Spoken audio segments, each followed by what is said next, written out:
Good morning, everyone. And thanks for registering for Exploring Central New York Ancestry, OCPL's exclusive genealogy databases. This morning, we're going to delve into the we're mainly looking at the 11 unique databases that are held.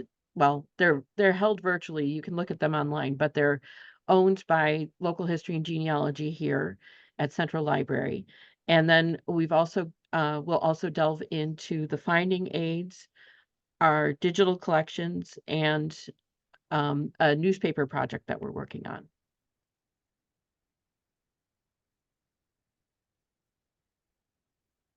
So genealogy research connects us to our past, preserving family history and helping us understand our roots, while local history research uncovers the stories and events that have shaped our communities, fostering a deeper appreciation for our shared heritage.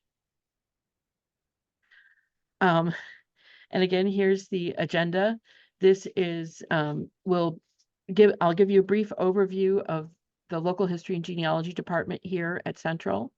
Then we'll get into those one-of-a-kind genealogy resources, those databases. I'll share a few effective searching techniques for that, and I will be sending these slides. And I see I have a question here. Oh, okay. Well, welcome, Sue. Yes. So we'll delve into those 11 genealogy databases. I'll cover some effective searching techniques for the interface we use with searching those databases. And then I'll talk about some of the other collections we have to search. And as always, I'll have time for Q&A at the end.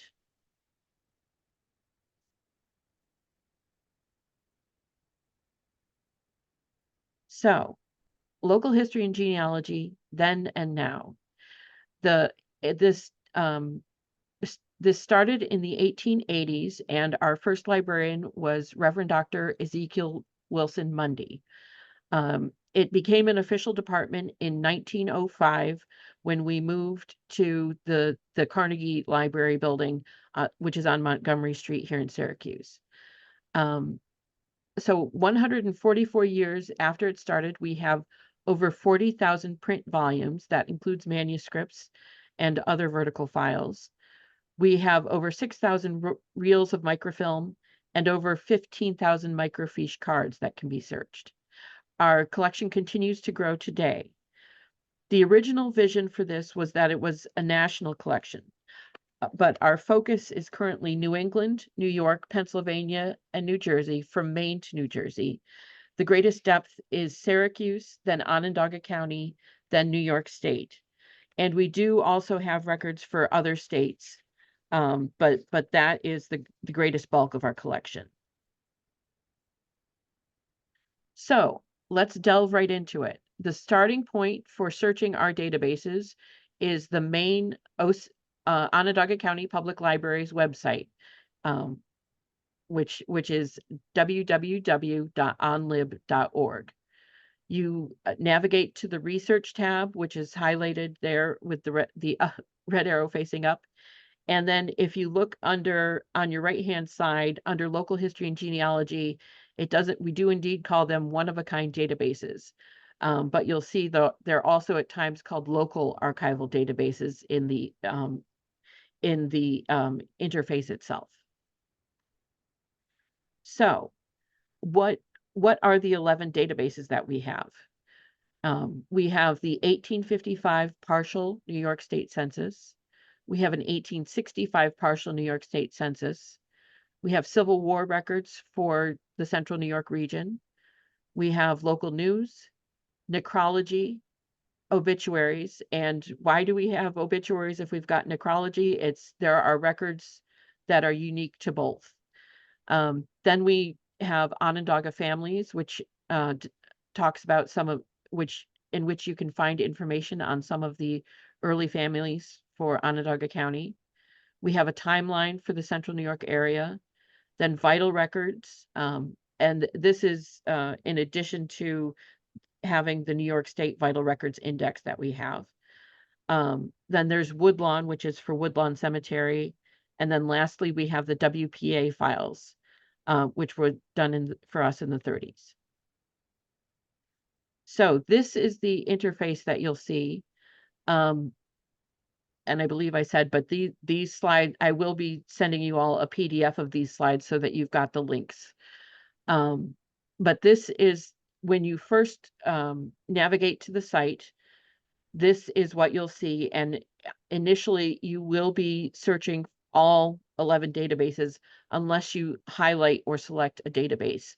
And it works similar, it works in a similar fashion to Ancestry's, where if you click on a database and Onondaga Families was one I had clicked on, but this is actually for this census, and you can see that the fourth line down says ward for Syracuse only, and then town or district number. So those are additional fields you can search. So the index to the 1855 New York State Census for Syracuse and a partial index to towns in Onondaga County. The records include head of household, visitation number, and ward or district. There are 5,432 individual records in this. And the one I happened to search for 1855 census is actually an ancestor of mine, Abraham Morgan Jr., who was a pastor for the local for the local Episcopal Church in Clay. So the index to 1865 New York State Census for Syracuse and partial index to towns in Onondaga County. There are 8,143 individual records, and records include head of household, visitation number, and ward or election district. And this is another relative that I discovered. So the Civil War records, there are 11,783. In 1909, Mrs. Harriet G. Schwartz, motivated by her desire to honor local Union veterans of the Civil War, combed the New York State Adjutant General's reports here at, well, not here, but at the Syracuse Public Library, along with provost marshals and town clerks' records to compile a list of men enlisting from or crediting to Onondaga County. Her remarkable efforts are the basis of the list containing over 11,000 names of men that served in the Union during the Civil War. Next, we have local news, and this is the library's holding of newsletters and publications produced by organizations, agencies, and businesses in Syracuse and Onondaga County. Included are periodicals by local social service, and nonprofit associations, governmental entities, religious groups, and private industries. Now, there's only 768 records, but these are newsletters that you'd be browsing. The scope and content, it's actually greater than what that scope and content says. But that is just for one newsletter that I looked up. Okay, for necrology, it's a list of deaths mostly in Onondaga County, and the records come from a variety of sources. The majority of deaths occurred before 1900, and the database contains 35,036 records. And this is for my ancestor, Reverend Abraham Morgan, who died in 1872 in Clay. And the citation shows you that's our unique classification system that we have called Mundy classification after Ezekiel Mundy. It's based on geography rather than by the Dewey classification or Library of Congress, but it makes it very easy to find records for one location. And the citation and source let us know where you'd be able to find the actual obituary. Speaking of obituaries, the next one we have is the index to the local history genealogy department's collection of selective obituaries clipped from the Syracuse newspapers from 1862 through 1992. We are still doing newspaper clippings, but we haven't yet had those bound into books yet. So they're not included in here. This may include other events, for example, marriages and probate records. And so this one is the obituary for Charles H. Morgan. And I would find his in volume 26, page 275. And I'm pretty sure this is the ancestor who died falling off a hay wagon at the farm and broke his neck. So Onondaga families. This is a listing of the surname files containing genealogies, manuscripts, and correspondence on individual Onondaga County families. The files include donated materials and responses to written genealogy queries conducted by the library over the past 100 years. So these while the Onondaga families database is limited, we do still collect genealogy research here, as long as it's related to Central New York. Next up, we have the timeline, which is compiled from Schramm's River of Time, Chase's Syracuse and Environs, and input from local history and genealogy staff. It reflects major local events from 1654 through 1994, and there are 1,857 records.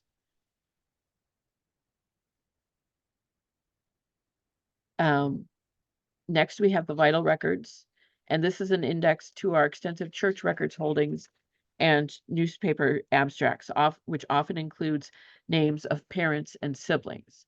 So you can see I've looked up Charles Morgan, again, my ancestor, age 24, note is of Syracuse. This is the marriage between Charles and Louise Crippen. So. And we have, next we have Woodlawn, which is one of the largest cemeteries in Onondaga County and located on the east side of the city of Syracuse. The Woodlawn database contains burial information on local residents with selective deaths covering the period from 1838 through 1999. Records include name, date of death, lot, and section number. And this is a possible ancestor of mine. Who died in 1895. And actually, you can see died on May 27th, 1895. Lastly, we have the WPA files, and this index was done during the Great Depression by Works Progress Administration workers who compiled a card index of newspaper items of general and historic value to Syracuse and Onondaga County. The material was obtained from newspaper files of the Syracuse Public Library and newspaper files of the historic scrapbooks of the Onondaga Historical Association. The index covers the years 1814 to 1900 inclusive. And this one is actually for Ezekiel W. Mundy, who was the first librarian. And the foundation of the Central Library, of which Mr. Stevens is a trustee, was, according to former Superintendent Edward Smith, head of the library of the town of Salina. I'm basically just reading the description here. I'm looking for where it mentions the present library. There we are. The last sentence here. The present librarian E.W. Mundy was appointed head of the library and has vastly improved, and the library has vastly improved in the quantity and quality of its books. This is where they discuss the fact that the library needed to move to a larger building, and this is just before they built the Carnegie building, which Syracuse Public Library moved into in 1905. So how to effectively search this database? As I said, when you initially come to the interface, you'll be searching all 11 collections. And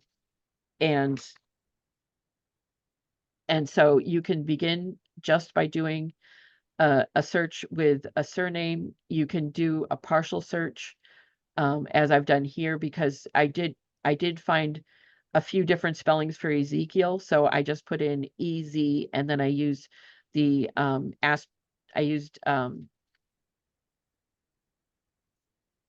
used the asterisk as a wild card. Sorry, let me get a drink. My throat's a little dry.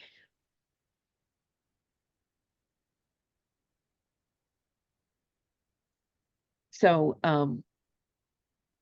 one thing that you'll find when you're searching these is that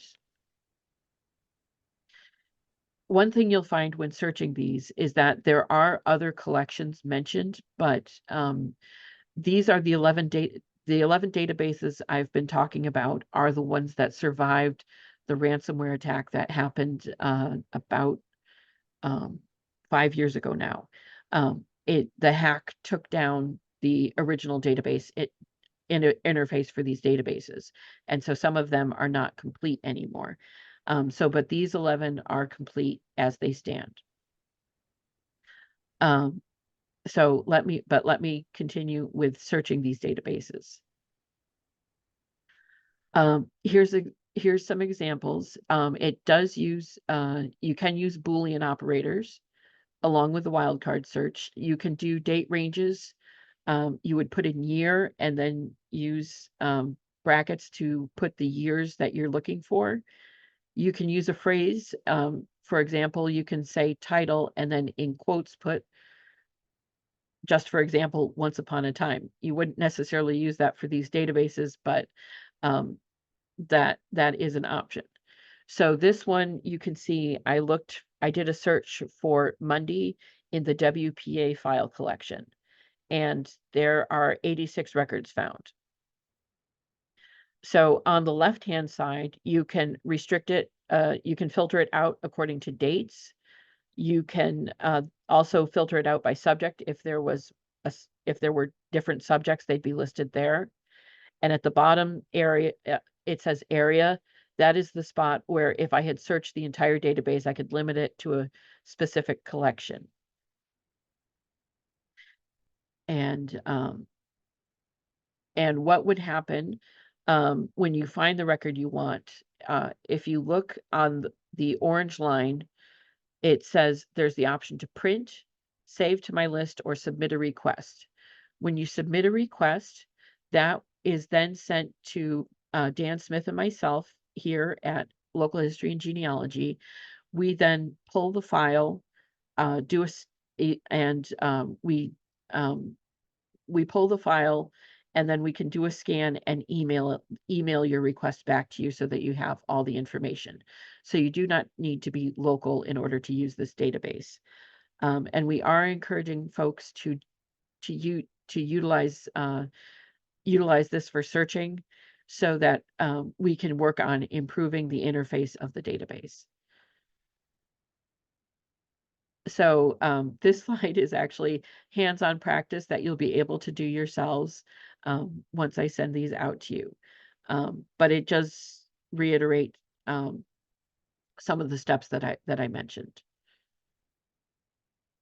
So, but we do have other collections that you can search. We have the finding aids and digital collections. Our finding aids, we have 66 unique collections in 5 different categories.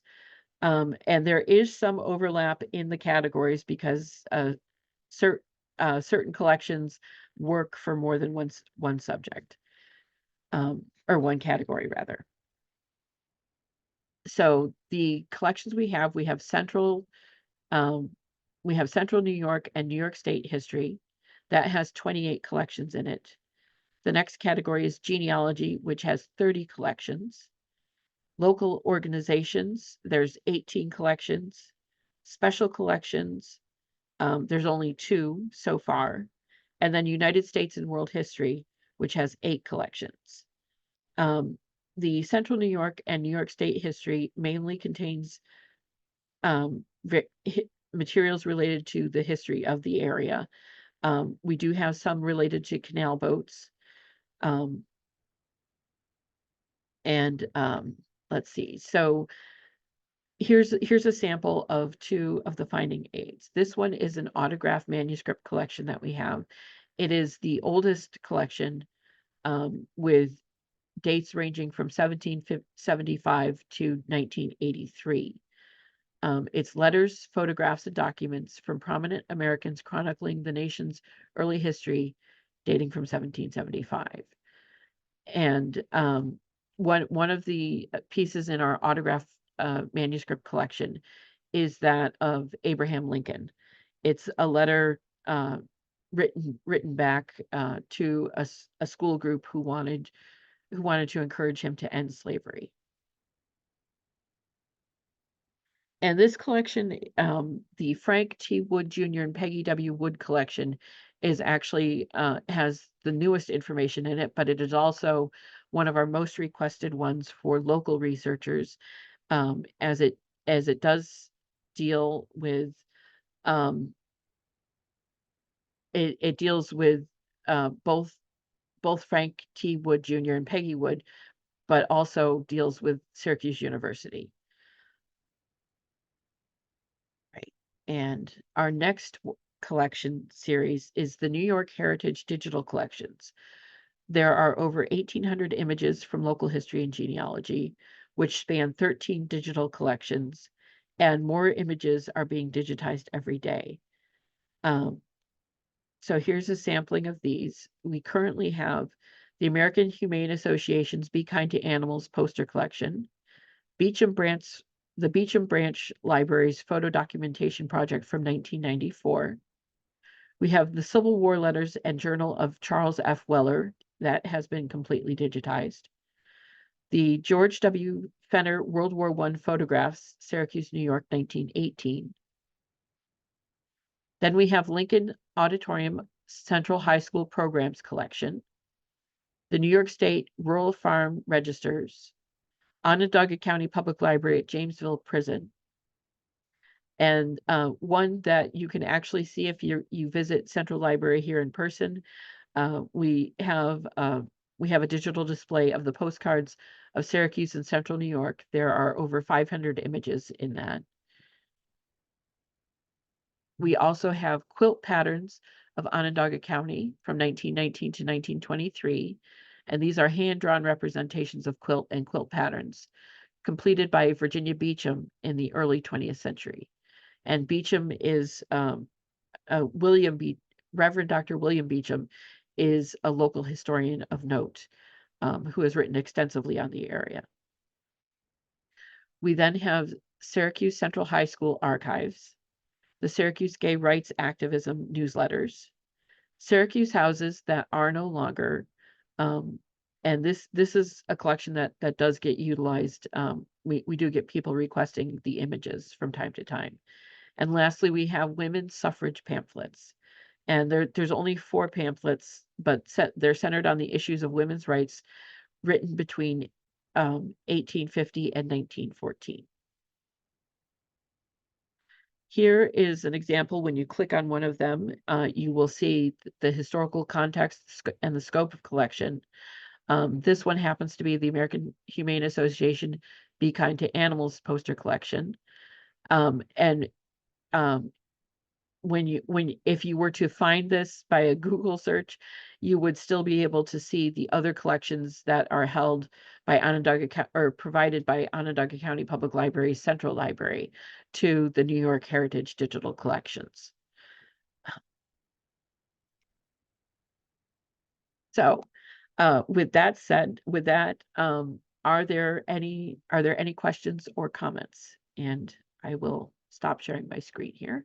So we can. Hey, can you put the slide back on, which shows the general access to all those the hands-on portion, you mean? The first one you showed that had the access to all of the special collections you have. Oh, all of the special collections, yes. Yeah. Let me get back to that. Yeah.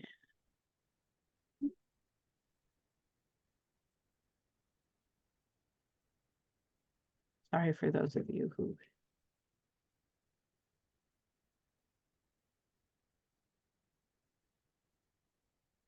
There? No, come forward a few of them. What's the general email to access? That's it right there. Thank you. Yes, this one. That's the general website to access. Actually, it's probably as I said, I'm going to send a PDF file of all these slides so that you'll have that. I also have a handout with these URLs on them. And so the email address that this goes to is our main email address, which is lhg@onlib.org. I will pop that in the chat.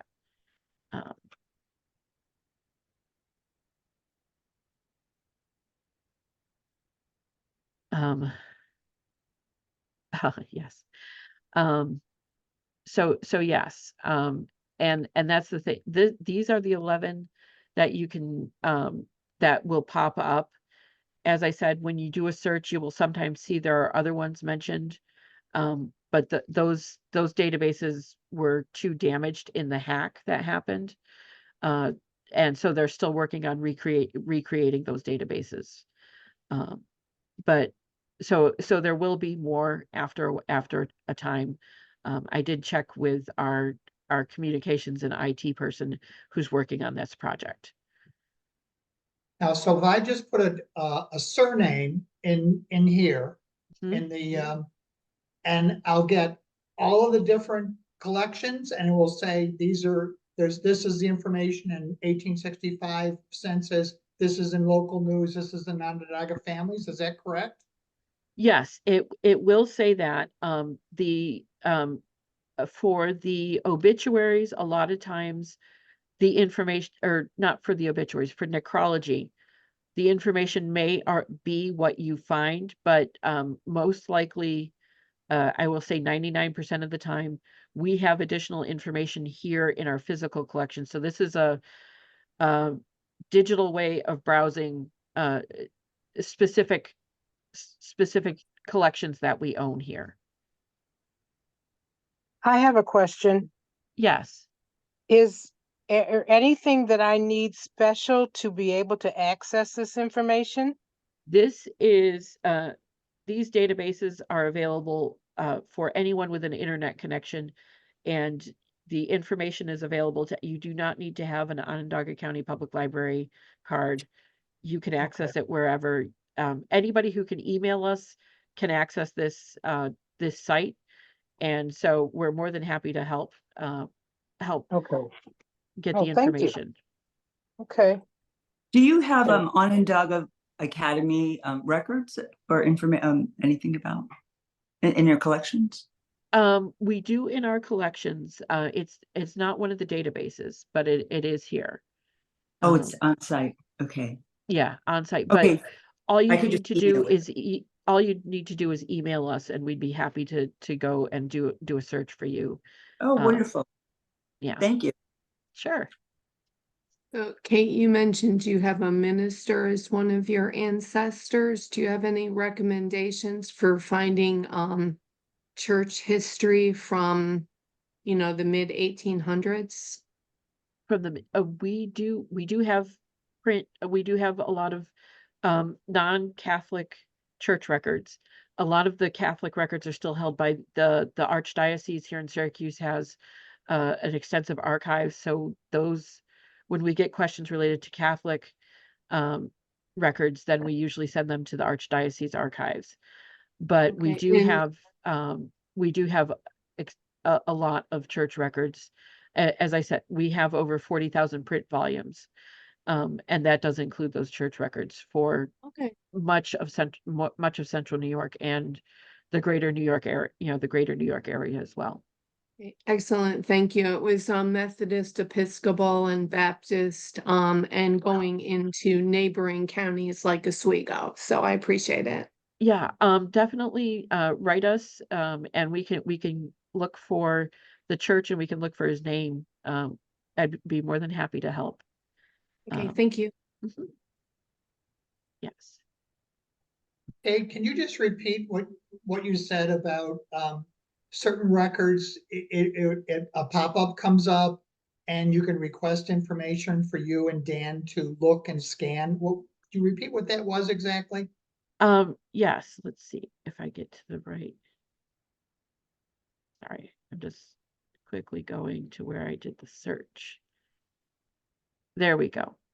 Okay, so the search, if I don't, you probably can't see my mouse, but there's above the orange line that says found, let's see, 86 records.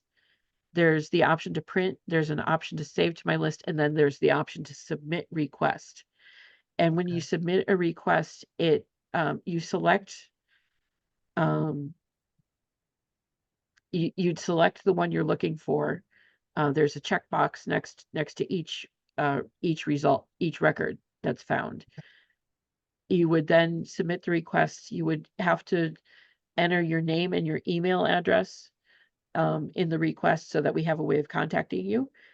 We did one time get somebody who submitted a request, but they failed to provide contact information.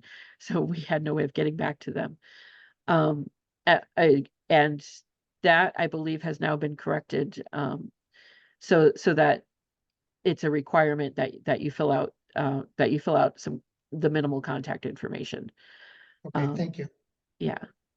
This is Ellen from Boston, and do you Yes. accept donations?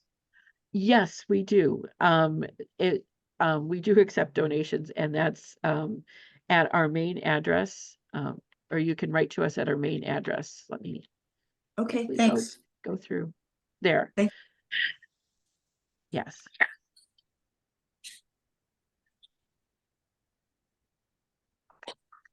Oh, that's more. All right. Oh, the local news database is searchable, not just browsable. And actually, if I stop sharing, I can take you to the interface.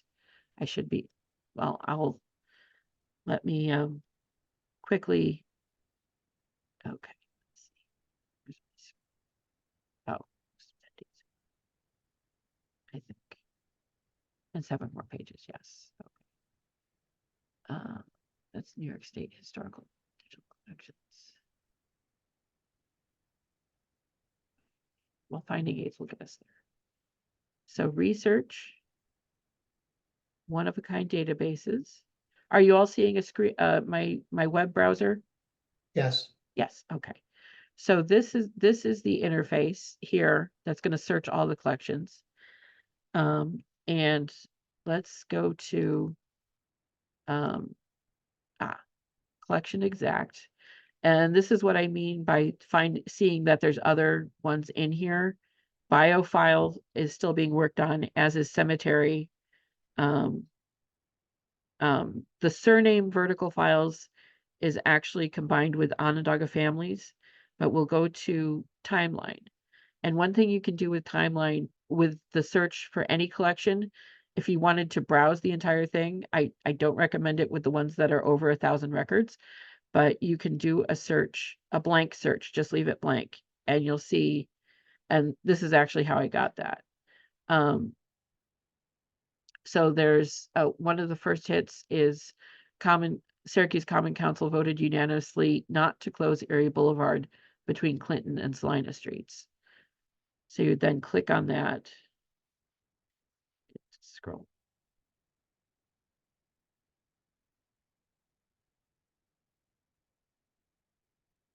Oh, yeah. Let me shrink this window a little bit.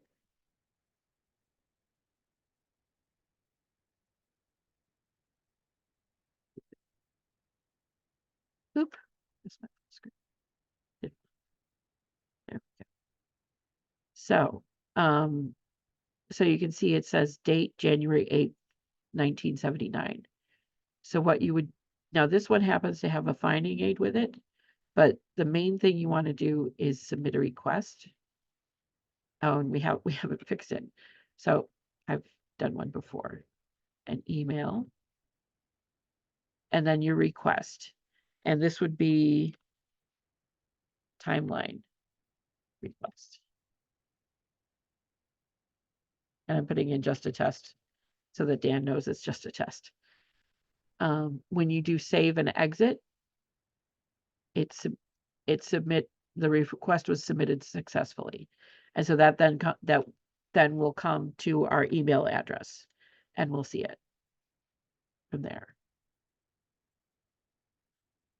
So, does that help? Yes, is it first come, first serve? I'm sure your mailbox is going to be overflowing after Oh, that's this. okay. We try and answer them in order, yes. You know, in the order that they come, but with two of us working on it, it you know, it usually goes, they're usually not too hard to get through. And you can when we send back the information, you can always ask us for more information if you'd like. Thank you. Yes. Oh, okay, we did that. Oh. One new message. Hey, Kate, it's Gina Odell. I signed in a little late. I'm sorry, but do the records include Cortland County? We do have records that deal with Cortland County. It's not in those 11 unique databases. But we do have some in our finding aids, which we were in, if I get to it. That's where my dad's side, both his and also his mother, he was an Odell and his mother was a Fairbanks. And that's kind of where they originated. And a lot of the Fairbanks are mostly buried in a cemetery near Homer. And there's actually a Fairbanks historic house, but it's privately owned now. But there's there's a plaque with a date and everything. And I remember going there. But you know, I'd be curious to know, you know, how to look around down there. It's hard to find Odells. My oldest brother, who did a lot of the, you know, initial research. It's been very frustrating to, he thought he had a hit when he got over to the Hudson River, but then he and the fellow he found, you know, they discovered there really wasn't a connection. So, you know, it's the Fairbanks side is easy. Go to the Fairbanks house in Dedham, Massachusetts. If anybody has a Fairbanks or comes across one, go there because that's the big Fairbanks family. And with or without an S, you know, they're both the same initial family that goes back to the 1600s. And it's a historic house and it's a repository of the Fairbanks genealogy. Oh, how wonderful. That's great to know. That's great to know.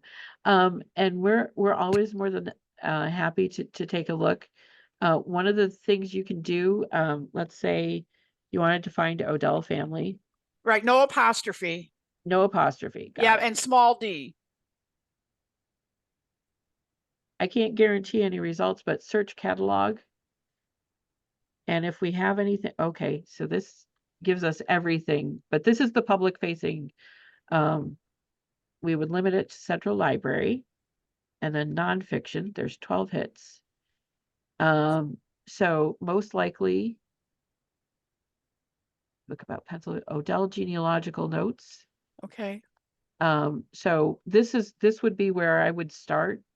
Okay. I mean, we have our own side of the catalog that I can search in, but this is where you could start to see if we had records. So that's the public side. This is the public side, and you can definitely tell it's one of ours usually because if it's availability non-circulating in local history. Okay. Yep. This is a collection of genealogies that we have. Yep. So Kate, yes, Mom. we have Fairbanks in along the Seneca River in Baldwinsville was very, very big farm. And so I've got a couple of volumes on that. If you give her I can give it to her. You can give her my email from the library and she can send me an email and I will. Yeah, we're related. I'm sure There were you a are, lot of Fairbanks. I believe the couple had 6 kids and at least 4 were boys. And there's even one of the relatives of one, they converted to Mormonism when that first grew around here. And there's actually a Fairbanks house in Utah as well. Oh, really? Well, these were Catholic. They started the Catholic Church in Phoenix, and they had a very, very large farm. In fact, the family told me that the Clydesdales came out of it. Wow. I have not been able to substantiate that. They had to end up selling their or auctioning off their farm when the New York Ordnance Works came in. And anyways, it was a very, very large farm, and I've got quite a bit Oh, of yes. stuff on it. There's a So lot if of you want- interest. Go if ahead.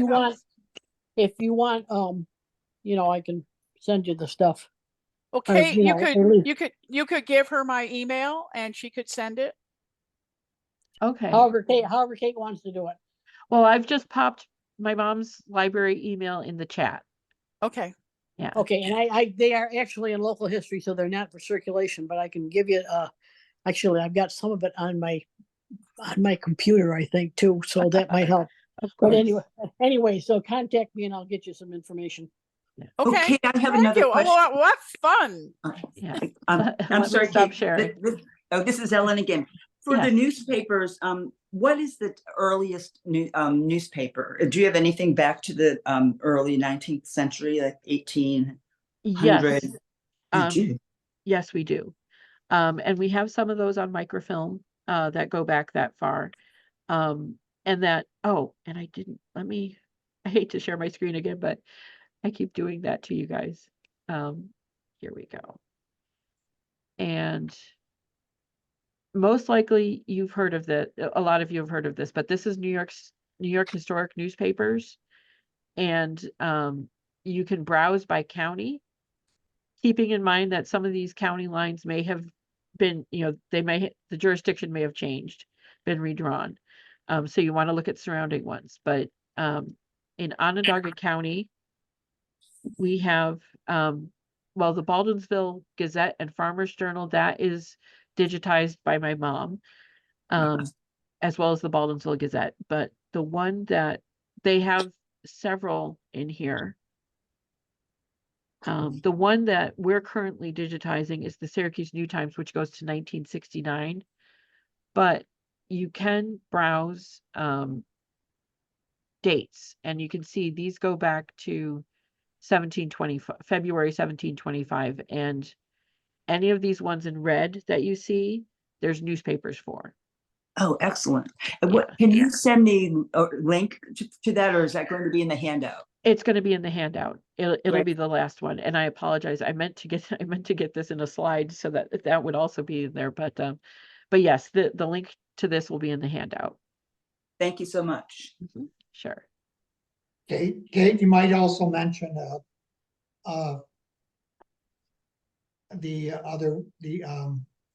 what's the name of it? Fulton History. Fulton History website. Yeah. Yes. I did that without sharing screen.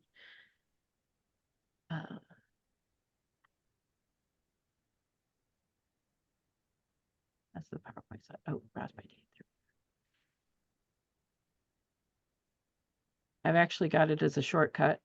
We use it so often, I just put it as a shortcut.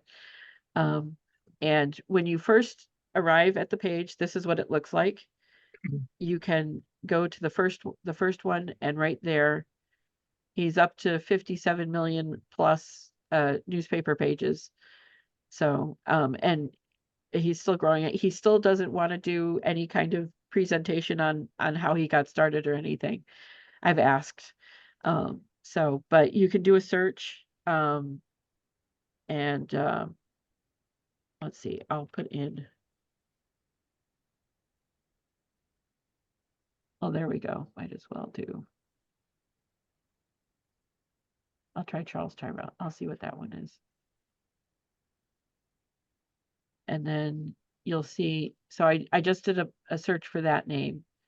Now this one is, the second hit down is going to have the name together. This first one, it says 100%, but it doesn't look like the names together.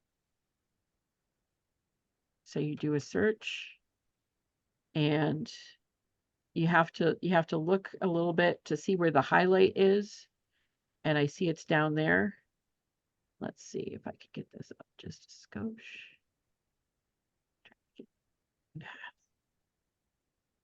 Let me do that again. There we go. Well, there's the full page. But you're actually able to read this. Get it to the point you can read it. I just can't. Oh, there we go. Can you clip it as well? Yes, and I have a PC. I tend to use this tool. It's snip and sketch. And then I would just highlight what I needed. I mean, I'm just doing a quick sample there. And then it pops up, and you can increase it, you could crop it if it was too big. But then I would save it to the desktop and then send it as I can send this as an attachment. I did that the other day for we have a gentleman who is working on putting together prize fights from one of his ancestors. Ah, And so I've been doing clips of articles describing the fights they're from the 1920s. Which has been fun. It's been fun looking those up. Yeah. So, but yes, this is Fulton history, and it's definitely a great resource as well. All right. Yeah. So do we have other questions?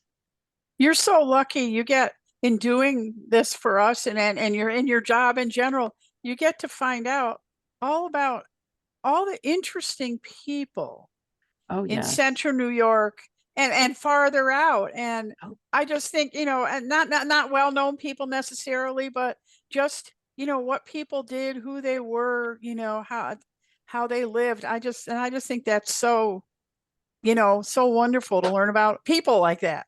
Oh, yes, it is. It's wonderful. It makes the area come more alive for me. Absolutely. Absolutely.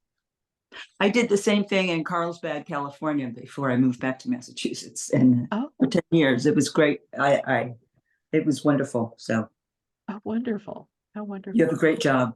Oh, Yep. yes, I do. I know. Great job and great You're so coworkers. lucky. Yeah. You're so lucky to be able to do what you just love so much. Yes, exactly. And do you partner with all the area historical societies and the New York genealogical and historical group? I'm a member of New York Genealogical and Biographical Society. And I'm also a member of the Central New York Genealogical Society group. I'm just a member of that. Okay. But if Janine's still on here, she can attest. I just did a presentation to the Jewish Genealogical Society of Central New York on Oh, Sunday, nice. which was really fun to do. It was a lot of fun. But yeah, I try and reach out to the local groups, and we're working on actually doing up a little flyer that can get sent out that here's some of the different programs that we offer. Program offerings like this one where they can come, people can sign up and register and come to this one, or ones that I'll go and do in person. Yeah. Kate, I have a I mean, question related to that. Oh, sure. There's the Family History Conference is going to be held in Syracuse in September at the Erie Canal Museum. Yeah. I was just curious if anybody here is going in person. I'm trying to decide if I want to travel up or do the remote. So that's a question for me to everybody. Yeah. Yeah, I'm hoping to actually take part in that. Especially since it's just right down the street for me. Yeah, it's right downtown Syracuse. So Yeah. Yeah, and the museum itself is a really wonderful resource too.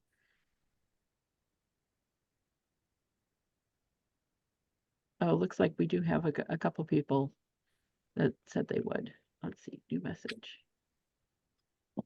Oh, great. Yeah. yeah, I've taken the online NYGNB courses, but not done anything in person yet. So I was glad for that question, so I can think about it. Yeah, definitely. I think it's September 21st and 22nd if you go on their website, and there's an early bird discount if you get the ticket. That's why I'm trying to decide like soon, because you can save some money on the registration. Yeah, and if you're here long enough, you could always pop in and visit us here at Central Library because you'd be right And- nearby. And where is it located again? It's going to be at the Erie Canal Museum. Oh, Okay. nice. Okay, I'll go on their website and check it. Thank you. Yeah. You know, Are you open 24/7? Oh, are we open 24/7? I don't know that Dan and I could maintain that, but If I part came, kind if of I wish go we to were, that, but if I um, attend that conference, I don't think I would leave for a couple of weeks after. So hey, Kate, it's Gina Odell again. Can I throw in just a little fun family fact that Sure. connects when you mentioned the Erie Canal Museum? I remembered it.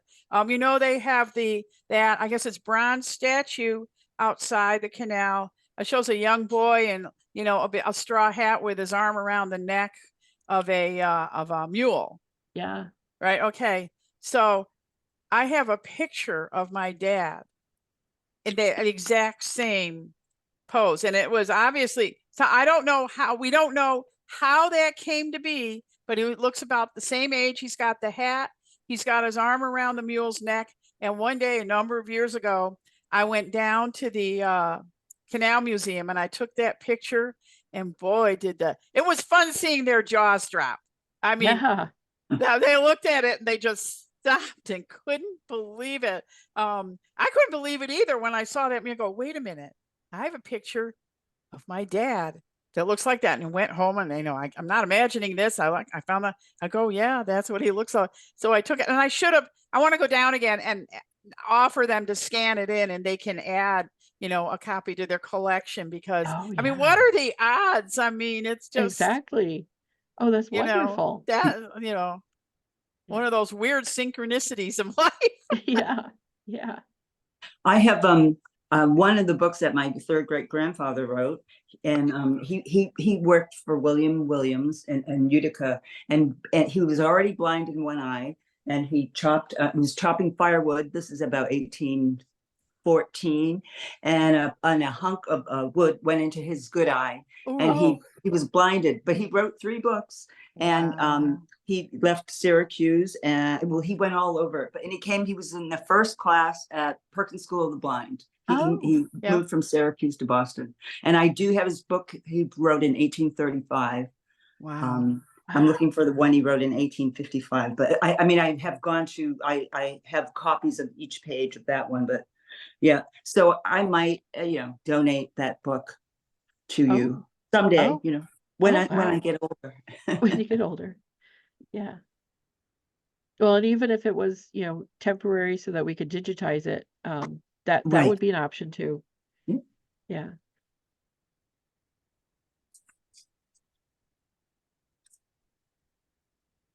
So, are there any other questions or comments for this? Well, our next, let's see if I can get through my file of notes here. The very next one we're going to be having for local history is going to be Friday, June 14th. It's Homefront Syracuse, Central New York, and World War II. And it's actually going to be given by Dan Smith, who's the head librarian of the department. And the next one for genealogy will then be on Friday, June 28th, and that is Roots and Branches, Creative Ways of Showcasing Our Family Trees. And that one, I'm hoping we'll have some ideas for you to take to family reunions, for example. But ways to share it that might help drum up some interest in the younger generation as well. And as always, it'll be from 10 to 11. The recording of this will be going out. I'm making it a priority to get this one out by next Friday. That'll be May 31st. And I'll be sending the handouts out just as soon as we get done here. Okay? Kate, are both of those dates available on Zoom? Yes, those are all on Zoom. Thank you. Yeah, parking's such an issue here that we've kind of not been doing any in person or hybrid.